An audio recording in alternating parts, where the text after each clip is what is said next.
to Educate and Rejuvenate, the podcast, the show that helps you teach and live well. I'm Kelsey Sorensen, a former classroom teacher, current homeschool mom, and a proud Teacher Goals author. I'm on a mission to help educators of all kinds not just survive, but thrive. Are you ready to educate and rejuvenate? Let's go. All right. Hey, Kami. So excited to be here on our live podcast today. I'm super excited to be here. This is going to be fun.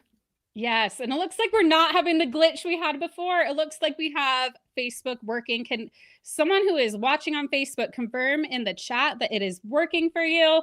I'm not seeing any errors. So we actually went live a couple minutes early because for those of you who've been following along our series, we had a couple of tech glitches, but I think we sorted that out. So amazing.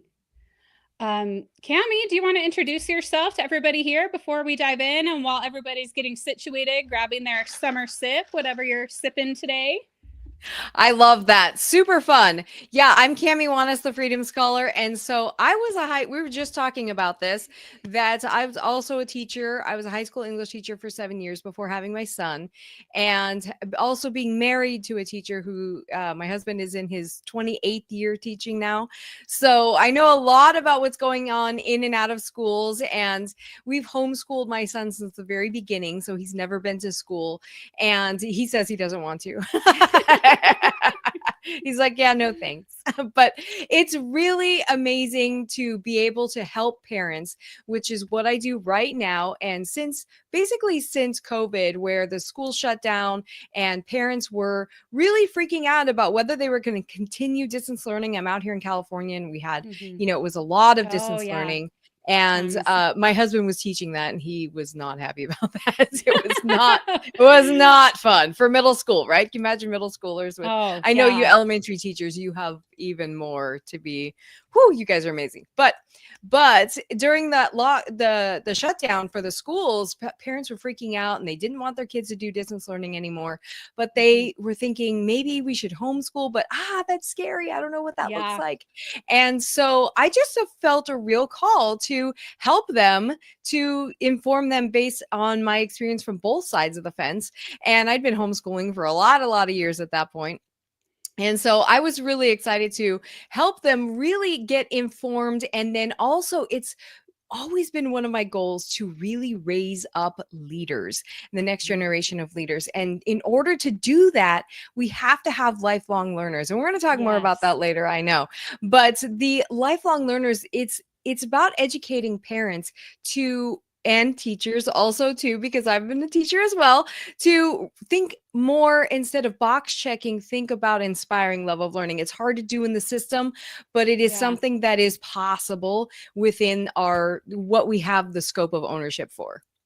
Yes. And that's something we were talking about before we went live too, is like, for those of us who've been public school teachers and are public school teachers, which are both of us, there is that system we're working within. But either way, no matter whether you're homeschooling or you're teaching in a traditional classroom, building a love of learning, I feel like is the most important thing, right? If we want them to learn, we want them to grow, they need to build that love of learning. And to do that, building that connection with the students or our own children in our home. Absolutely. And there's so much involved in that. There's so much coming down to us as educators in the system, but there's always been an air. When I was teaching, there was always an air of, if I could spark a little bit of love of reading, that maybe, I don't even care what they read, but maybe they might read something that was life-changing for them or the world or something else later on. And so that was actually, even though it was high school, and by that time it's really difficult to get kids to reignite their love of learning. But that little spark was, it was pretty significant. It did turn on just a little bit. But if we create a culture around that, that's where real change happens.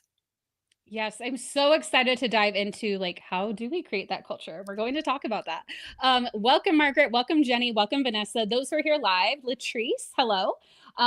As you know, we are recording this series live. If you're listening later, we do have some friends in the studio with us. We'll be putting it on Apple, Spotify, the Educate and Rejuvenate app, all the things. If you are here live, though, which is 213 of you currently, please hop in the chat, because at the end of this live, we will be picking someone to get their summer 6th on us. We'll be sending a Starbucks gift card to one of you. So, but you have to be in the chat for us to know your name and to be able to choose you. So, and if you're listening later, that's just your sign to see if you can come to one of our future ones, because we'll be doing this on every episode, and then way more giveaways at the Educate and Rejuvenate conference. So, small plug there.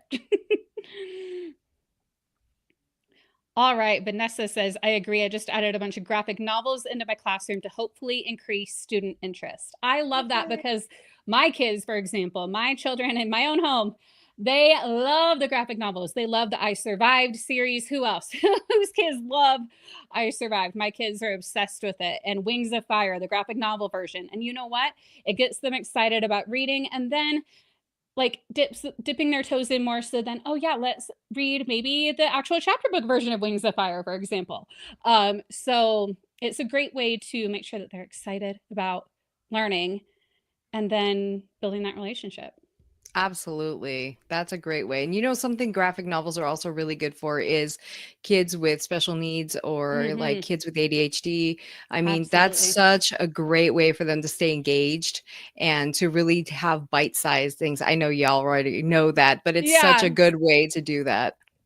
And so often we have in everything this all or nothing thinking. And I talk about that a lot as a life coach, where it's like, oh, they need to be reading like a full on like chapter book all the time. But again, it doesn't always have to be that. Like if they're reading and they're excited about it and they're comprehending, they're able to answer questions about what they're reading and get excited about it. That is so much better than trying to force like a chapter book down their throat that they're not engaged in, right?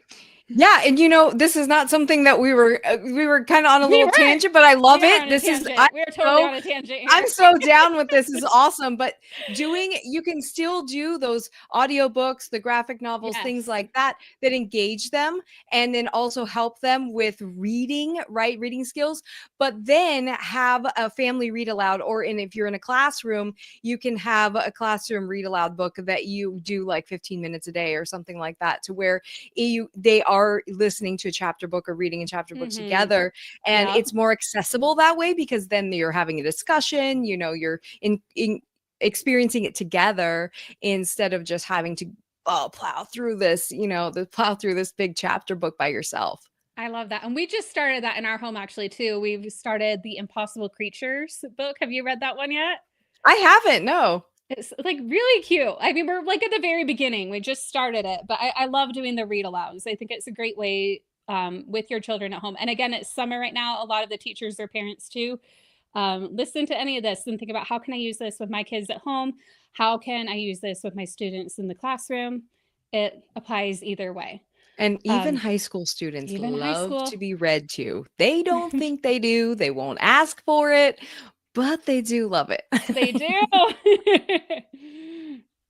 Yes, Margaret says, I agree. When a child finds the love of reading, when they find that perfect book, that like perfect match, right? Oh, Love it. so I have so many written reflections from students over the years that just said, I never read a book in my life before. My mom was so proud of me when I told her I read a book from cover to cover, or my mom was almost passed out when I asked her to take me to the bookstore to get the next book in the series, you know. Yes. It's just so exciting. Yes, I love that. Okay, should we get into our questions that we Why not? I mean, I'm like, let's ask what you've probably been preparing for. So for each guest in the Summer Sit series, I put together a series of questions to ask them about their session. So everybody I'm bringing on for this series is also a speaker at the Educate and Rejuvenate Summer 2025 event that is happening in just 3.5 weeks. I cannot believe it. So Kami is one of our amazing speakers in the homeschool category. And we love that our event not only serves public school teachers, but also homeschool parents, because there is a need for both, and we can learn so much from each other. There shouldn't be this like divide. We're all educating kids. We all care about them. And so I love that this community has been so inclusive for both, and the teachers, like in our community, I've just had open arms to the homeschool moms who come on and get coached and get support. And so far I haven't had a homeschool dad yet, but they're welcome too. Totally welcome.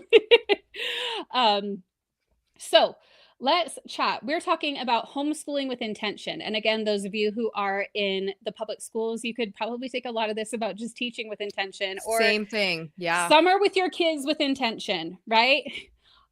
So, and again, we're talking a lot about lifelong learners and leaders. So let's dive into that. What inspired you to focus your work on raising lifelong learners and leaders?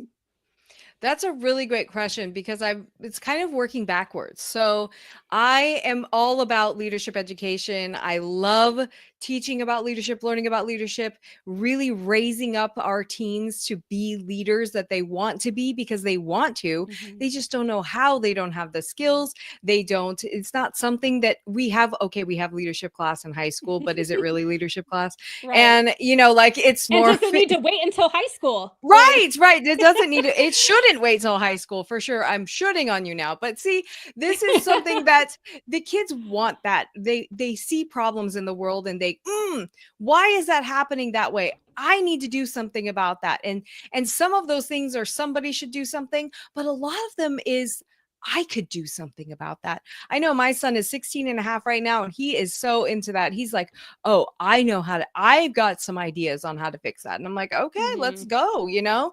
And so giving them the leadership skills and bringing them up in a culture that raises leaders is so, so important for not only our world, which is, I think, the most important, but also preparing them for success in their own future, whatever they choose to do. I always say, whatever they pursue that really stirs their soul, right? And so working backwards from there in order to create the leaders that we want to create. And I'm not talking about maybe making everybody a Martin Luther King Jr., but everybody needs to lead themselves, their families, and hopefully Mm-hmm. their communities in some way, in a way that moves the world in a positive place. So but in order to do that, we have to have lifelong learners, because have you ever met a true leader that wasn't a lifelong learner? You haven't, No. right? So you have to have lifelong learners. Well, how do we create lifelong learners? This is something that I recognized about my son, which we didn't start out that way, by the way. Made a lot of mistakes, But I recognized about a year ago that he was a lifelong learner and I couldn't undo it if I tried. And the beauty of that is it takes so much pressure off, right? As Mm-hmm. if we're educators, we're constantly under the stress of like, oh my gosh, are these kids actually going to make something of themselves? As parents, it's even like, am I going to fail my kids? These kids, I don't want to fail them, right? And so if they're lifelong learners, they will learn whatever they haven't learned thus far, right? Yeah. So let's say they didn't get all the math. All right, who cares, right? If they need to learn it, they're constantly ready to learn. My son told my husband one time, my husband was saying, oh, well, someday you'll need to learn da da da da. And I was upstairs, I wasn't part of the conversation, and I heard my son say, well, if he wasn't trying to be trite or anything, he was just saying the matter of factness of it. But he's saying, well, if I need to learn it, then I'll just find out what it is and I'll learn it. And I was like, Yeah. and that is the theme song of a lifelong learner right there, Yes. which is so beautiful. And so in order to working backwards from there, in order to do that, to raise those lifelong learners, we have to inspire love of learning. We have to have a consistent high level of love of learning. Now, I will be honest, it's hard to do in public school. It's hard to do in schools. We have a whole structure that we have to do we have 30 kids to focus on, maybe even more. My husband was getting massive overage money this year because he had more than 30. But Oh man. but it's so if we create the culture as much as we can, especially as homeschooling parents, if you're a homeschool parent, if you are a parent over the summer, like Kelsey was saying, you can create that culture to where love of learning stays high. And if it stays high consistently over time, you develop lifelong learners, kids who own their own education. And when they own it and they become leaders. Oh, I love that. Now define this. What does it mean for them to own their own education? That's a great question. So owning their own education means that it comes from them. So it's an Mm-hmm. intrinsic motivation. It's saying, I have stuff to learn and I need to learn it like right now. And my son is getting to that point. He's not quite there yet, but he knows it in his soul. He knows that he's like, I have to learn these things. I have to learn some things. So there's not a lot of top down happening right now. It was Mhm. different when he was younger, but now there's not a lot of top down from him. It's coming from I actually create he had a whole stack of like 12 books he wanted to read this summer. And he's like, I'm going to get all these done. This is my reading list. And he wrote out a reading list. He wrote out a daily plan of all his goals. I didn't ask him to do any of those things. That is what owning your own education is. They're seeking it. They're hungry. Oh, I just love that. And I love that explanation of what it means to own it. Like they're seeking it. It's intrinsic. They are, I mean, taking ownership of it, right? They're not expecting you to come in and be like, hey, you need to do these things. He's like coming up with a reading list and all that. But like you said, that didn't happen overnight. And it's not necessarily going to happen easily with every child, especially if you're in a public school classroom. But again, that is a great goal in a way, but also we can't control the students at the end of the day. What we can control is what we do and what we do to help instill that love of learning and empower that ownership. So when they do come up with an idea of, oh, hey, I'd like to do this, and not squashing that, not being like, oh no, but you have to do it this way. It's like, let them explore, let them do things and discover for themselves.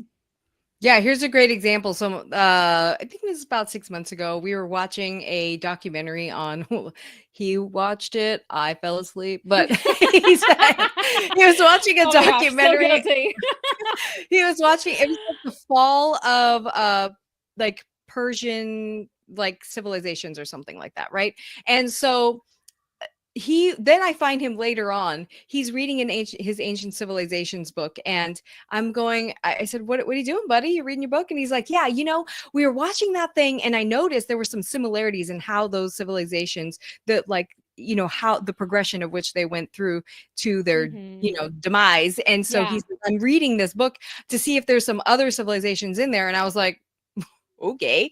I mean, because who does that as a teenager? I did. right. And then he comes upstairs and he grabs the book. We inherited this world history textbook from somewhere. Whatever. I didn't use textbooks when I was teaching, and I don't. So, but he comes in and grabs it, and I said, "What are you doing, buddy?" And he goes, "Oh, well, how I was looking for those civilizations. Well, they didn't have that many in there, and I wanted to see. This book is a world history. I think it's going to have more." And I was like, Love that. in the back of my mind, I'm like, no, it's not. But but I was like, hey, go ahead. Sure. Yeah, check it out. And then later on that day, he was doing something at his desk for like a while quietly. And I was asked my husband, I'm like, what is he doing? He's like, I don't know. He's been drawing something, writing something. I don't know. Yeah. And he comes up with this paper, and it's a complete timeline of all the different, like 5 different similarities he saw in the progression of decline and where we are right now, our culture. And I Hmm. was like, what kind of law land are we living in? It shocks me all the time because I didn't grow up that way. I didn't experience that when I was teaching. Now, the thing is if we have consistent love of learning is high consistently, Hmm. there is no other way. It's inevitable that they're going to become lifelong learners and they're going to own their own education. It's not to say Yes, that I don't mentor him, because we have a lot of we mentors, do. Yes. but it's not necessarily. And sometimes there's a require, because there are some boxes that we need to check, and even though I hate that word, but there are some things we have to do in high school, right? But it doesn't always have to look the same. It's Right. really fascinating. But if we have that consistent love of learning, man, you can't get another result rather than a lifelong learner. Yes. And that's what I love, because it's not about like getting it all right all the time, because if you're a lifelong learner, like failure is actually one of the best things because you learn from it, right? You're like, "Oh, like this didn't go right. I'm going to try it another way and get up and learn again," because those are real skills that they're going to take with them into the workforce, whatever they do in their lives. Um Yes, Margaret says she's definitely a lifelong learner. The one thing I love about recording these live is that we get incredible comments here. So Vanessa says, when we are teaching them to be leaders, we are also teaching them to be problem solvers. Woo-hoo, And exactly. Margaret agrees with that. That's the goal of teachers, to help them form problem solvers and good citizens. And Yes, Margaret, exactly. I have to say that you are absolutely right on in that pointing out the example is everything. So Hmm. making sure that we're lifelong learners, and it's almost ridiculous to say that as a teacher, right? That we're Right. have to be life. But hey, don't we all know some teachers that aren't lifelong learners? And Mhm. so it's important for us as teachers and parents to be that lifelong learner example. It's everything. It is Yeah. everything. Yeah, and we definitely know teachers who aren't, right? They're the teachers who are still doing the same things they did at the beginning. But I feel like any teacher who is here watching this video right now, you are likely a lifelong learner because you're Exactly. here, right? Because you are here. But so the company that we keep here, like, on the teacher goals, the Educate Rejuvenate, and the Freedom Scholar platforms are people who are here because they are lifelong learners. So I bet all 480 people who are here, 484 on this live, are all lifelong learners. And so I'm so glad that you're here. We are here to be that support for you. All of us here to be that support for each other. Again, pop in the chat. I love reading out your comments. So when you have a thought or something to share, it's always better when we come together and we share our knowledge, we learn, and we grow together. That's why I love this podcast series and that we are doing it live. Jenny says, yes, yes. So thrilled, Jenny. And again, remember, one commenter I will pick for a Starbucks gift card for our Summer Sips podcast series. We're doing that on every episode. Okay, so Kami, let's circle back to what we're talking about with creating an environment that helps children to own their learning, that helps them to become lifelong learners. What do you think are some common fears and beliefs that hold parents back or even teachers back from creating that culture that helps cultivate those lifelong learners? Well, it's really one thing, to be honest. It's Oh, okay. one thing. It's the what I call the educational should. So it's the educational should that sits on our shoulders. Teachers, parents, doesn't even matter. We all have it. And it's prevalent in our society. It's my mom's a retired teacher and she has all shouldn't on everybody about, well, you should, how much math have you done today? Like that kind of Yeah. shoulding. We should be doing more. As teachers, we feel that so much. We should be doing more. We should be. Well, I we get remember shoulds telling, put on us too. oh, so many shoulds Like, put on us. The and then our worst brain shoulds. gives us more. Like we think we have Yes. to, oh, it's, Yes. yeah. Yeah, I remember the counselors telling me I was teaching seniors my last year, and the counselor called me and she's like, "Oh, is there any, parents are talking about their grades or whatever, I'm just looking at everybody and seeing what's happening for just checking in for graduation." And I was like, "Look, if we do any less, we will be sitting here staring at each other. I don't know what to tell you." Like, we are trying to create like real, authentic learning here, but then it's so all the shoulds coming down on us from teachers and society and the Mhm. district and all Instagram, the Pinterest. Instagram and oh my god, the Pinterest, right? I am so not a Pinterest mom. And Me either. all those Pinteresty school rooms in their homes and everything. Oh, We used to goodness. don't even get me started on the schoolrooms. We used to have like this used to be like our school room, and I found that it sends a message about learning that I didn't want. So it sends a message that Mm, learning only happens in here, or that real learning only happens in here. yeah. So when we're talking about our environment, and that's something in our classrooms that I used to do, is I had like a futon, I had like so different things, even with high schoolers, because as much as humanly possible, I wanted them to know that it doesn't happen in a desk. It Yeah. doesn't have to happen just sitting there all the time. And of course there was structure. You have to have structure for that, but Yeah. it is so prevalent that we have all these pressures on us that they should be at grade level. They're falling behind. My husband used to come home all the time when I was trying. It took me 6 years to unlearn the educational should. And because I didn't have a method back then, which I know now is a little different, but it was so harsh. And then my husband, when he wouldn't should on me, okay, but he would should on, oh, this kid's so behind, we have to get him caught up. And I'm like, stop it. I don't even want that conversation, Yeah. because it's not real. It doesn't say anything about Yeah. where this kid is ready for. Yeah, I mean, yes, there are standards and all of that, but it doesn't Yes. mean that that kid necessarily even should be there because Right. maybe they're on their own journey. Maybe part of that journey in their life is that they haven't met that standard. They're a little bit behind, quote unquote, and they eventually find their way. In fact, our keynote at the event last year, it was all about that. Like he didn't graduate, quote, on time, but he graduated on time for himself, Yep. right? Yeah. So we have to Especially with our growing special needs population, that's mhm, something they may not be ready for that standard in kinder, but they might be Yeah. ready in second grade, you know? Yeah. That is Yeah. something that and but then they get all these shoulds on them and they get their confidence get beat down Yeah. and their love of learning drops and then no learning happens. Yep. So, and it's just a vicious cycle all the way through. You guys know, you've seen it. Mm-hmm. Yes. Jenny says, Jenny, so you're one of our homeschool mamas here. I love it. Yes. I don't have a school room for our homeschool room for this reason. Yeah. Exactly. Yeah. Plus, they always end up doing their math at your feet anyway, right? Right. They want to be where you Oh, are.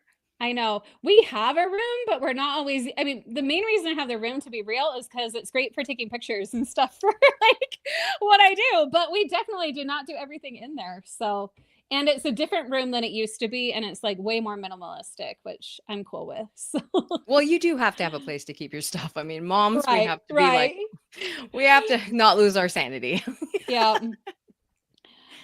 Okay, so what is just one thing that our listeners can take away from this conversation to shift from that pressure to purpose in creating lifelong learners who own their learning? Well, one, I think it's taking a snapshot, taking an assessment, and that's one of the freebies that I'm going to give Yeah, to yeah, you yeah, guys too, is taking a love of learning assessment. So whether it's in your classroom, whether it's at home, taking a love of learning assessment, what does it look like right now? Where is the level of love of learning in our home, in our in our classroom, and then what do I need to do to take it up a notch? So inspiring, and usually what that means is doing a reset. So in hmm its intentionality, this is where the intentionality comes in. We have to be thinking about the messages that we're sending, where are our kids' confidence levels at, and then also where our should is at. And to unlearn that, we literally have to physically reset. So, and hmm us and our kids. So Yep. we have to really physically reset. We have to take a step back. And it's not just, oh, we took a break for Christmas vacation and then we came back and it's the same. Oh, I wonder why. Right. So the we have to do something different. We have to create new learning experiences, new relational experiences that are positive, that grow that confidence level, that grow the family unit, and that also grow our what learning looks like, what it is, where it's at, all Yeah. those things. And when that changes, we can slowly start to unlearn that educational should, and then we get into a new place. It's a brand new culture that we can start to design intentionally to be able Yeah. to keep it that way. Oh, I love that. Just like the word intention, I feel like is one that I always just grab onto and love, because it's like, yes, we are doing this intentionally. We're not letting it happen to us. We're not just taking that short break and then coming back and doing the same thing. It's we are choosing. And that's actually what I talk about in my coaching framework. We observe, we see what's going on. What is it that's working? What is it that's not? And then we choose very intentionally what we want to do and align with that. And so, I mean, we're going to go in depth with that framework during the event as well, which I'm very excited about. But I'm also very excited, Kami, that you are going to be speaking at the event and that you're going to be sharing even more about this. So, can you give a little teaser of what you'll be sharing to those who attend the Educate and Rejuvenate Summer 2025 event? Yeah, this is for homeschoolers and for teachers alike, because even though it's geared towards homeschoolers, teachers, you have a lot of control over your classrooms. That is our universe, is it not? And so we can Mm-hmm. definitely craft it in a way that builds relationships. We're going to talk about frameworks. We're going to talk about, I mean, teachers, we got to love our frameworks, right? But we're going to talk about some frameworks that actually get your brain thinking out of the what does it actually look like to have a lifelong learner, to have a kid that has inspired love of learning. And then we're actually going to talk about 3 different steps that we're going to take you through to really reset that mind, and then also the perspective of where we're starting from. Oftentimes in education, we never ask the questions, what kind of kid are we trying to raise? Or if they ask that, Mhm. it's never intentional about backtracking. They usually it's at some staff meeting or something, and then we like, oh, what's our outcome kid look like? And then we spend some kind of staff, and then it goes away in a file, and nobody ever touches it again, right? So really asking it as homeschool parents, who are we raising? What kind of kids are we raising? And then starting with that, beginning with the end in mind, and going backwards to creating a culture and experience and journey that develops that person. Oh, like, Cammy, this is so funny. Now my brain is doing exactly what we were talking about. We were talking about before this podcast that it's like, oh, there were so many good nuggets there. And now I'm like, which rabbit hole do I go down?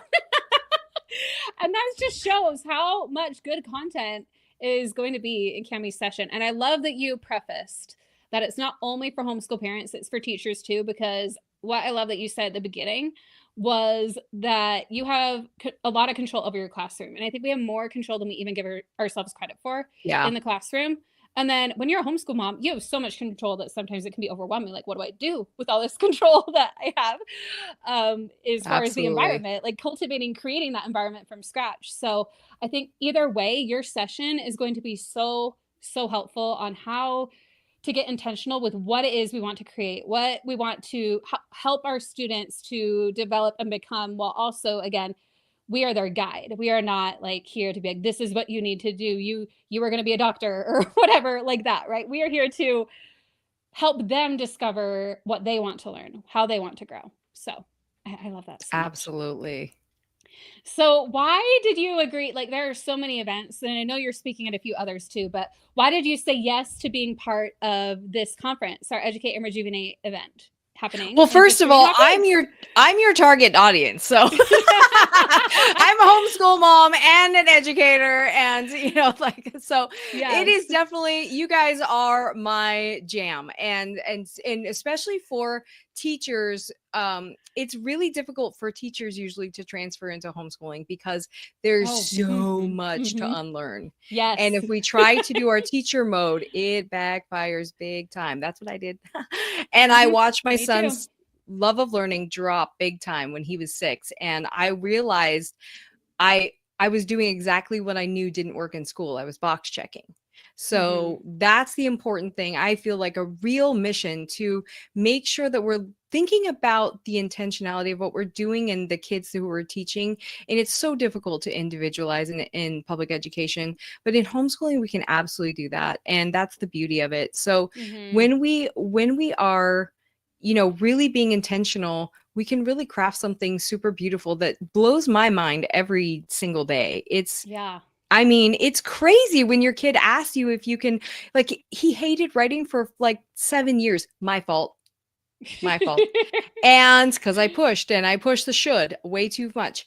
And then he asked me to write, can I write my own article on that? Can I write my own, book? He's writing a book. He's like, I'm Oh, I like, love that. what? Who does that?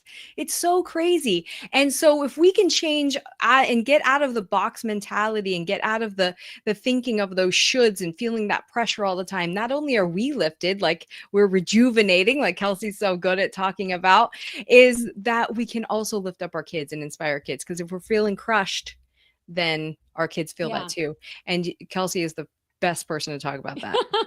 Yeah, so we're going to be talking about all of that at the event too. And so you're going to learn not only how to do awesome things for your students or your own children, like we talked about today, but really rejuvenate yourself so that you have the capacity to do all of those things.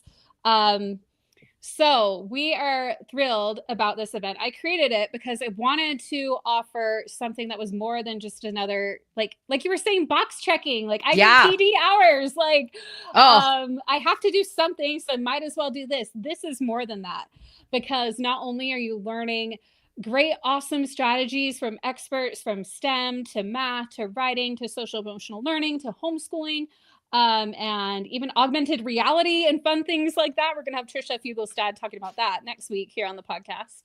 Um, but you're also going to learn how to rejuvenate yourself. We are going to go through my coaching framework. You're going to learn how to create an intentional life that serves you inside and outside of teaching. So we don't just repeat the burnout cycle. How many of you have felt like, I burn out like 9.5 months of the year so I can enjoy my summer for 2.5 months of the year. Like, that is not what we want. I don't know about you, but I want to enjoy 12 months of my year. And that doesn't mean every moment, but it means in general, we are enjoying our lives and we like the path that our career or that our homeschooling is heading. And that is my goal behind Educate and Rejuvenate, to give you that full reset, kind of like you were talking about with homeschooling and with your kids and creating that intentional learning. We're creating an intentional school year for next year that starts right now, because if it doesn't start now, then you're going to go back and just repeat the same thing and repeat the burnout crash cycle. And that's what we want to stop in its tracks. We need to do something differently.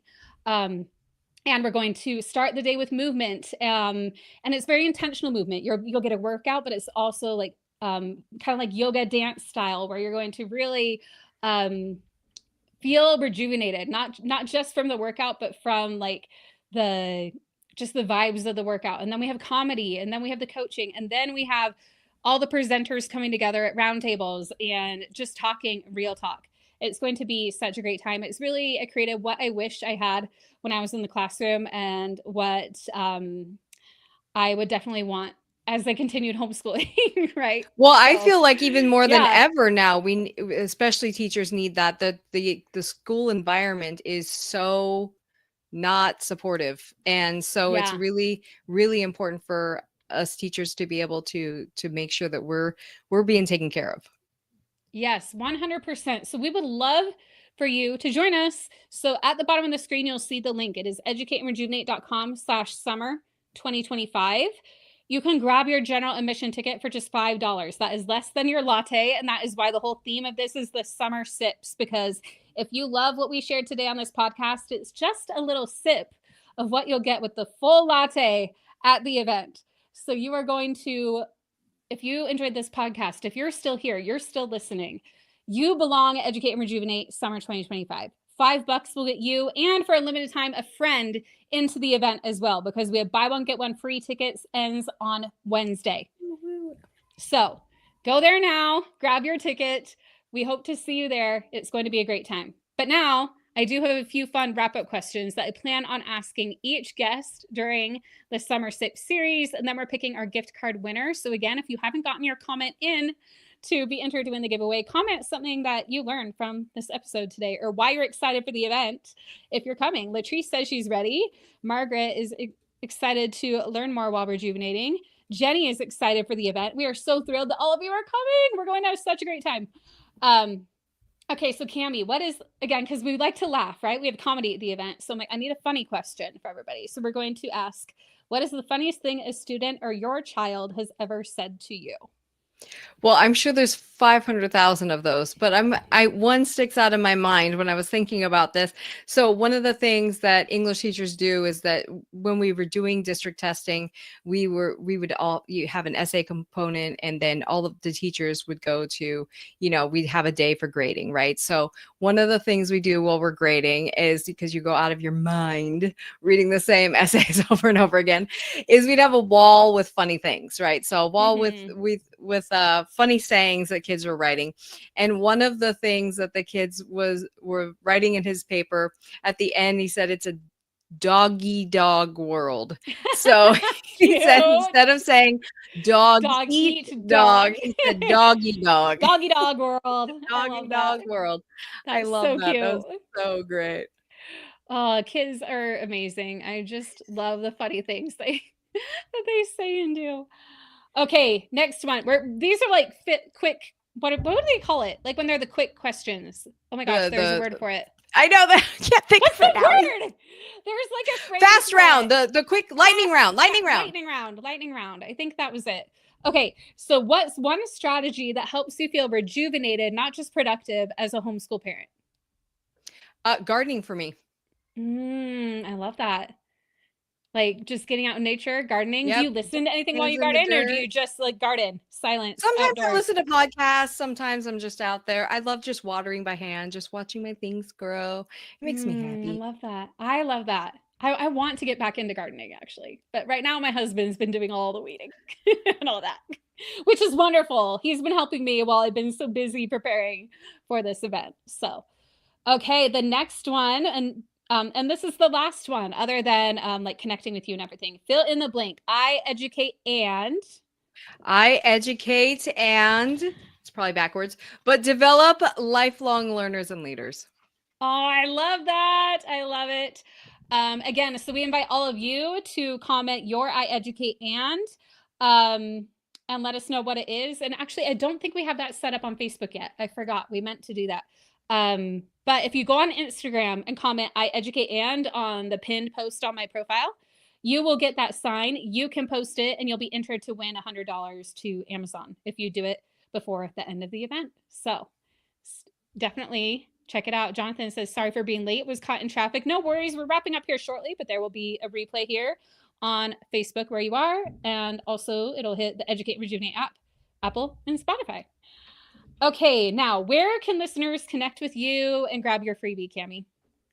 Yeah, so the freebie is going to be available in, I don't know where exactly you post it, but I know it's available in my talk. So when you are going through the talk, it's available in there. And I think you're also going to have it in wherever the podcast is located Yeah, too. we'll put it in the Yeah. episode description. Yeah, Yeah. we're not So doing show notes for every episode because there are so many. So it'll just be like on Apple, on Spotify, it'll be linked there. Yeah, just grab it. It's a PDF download. You can use it over and over again, which is perfect because you want to be taking those snapshots regularly.